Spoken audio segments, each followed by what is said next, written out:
The next term is, what is the chord of a circle?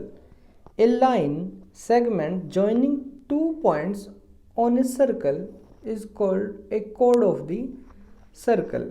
What is the meaning of this? If we join any 2 point by a line segment of a circle, then the line segment is called the chord of the circle. ठीक है, देखो यहाँ पर हमारे पास एक circle है जिसका centre O है और 2 पॉइंट है सर्कल पर A and B. We join the points by this chord. ठीक है, this line segment, and this line segment is called the chord of the circle. ठीक है, we can join any point by the line segment. There is no restriction कि कोई special type के point है. ठीक है, जैसे कि ये P and Q. P Q हमारे पास क्या हो जाएगी, एक chord हो जाएगी ऑफ दी सर्कल.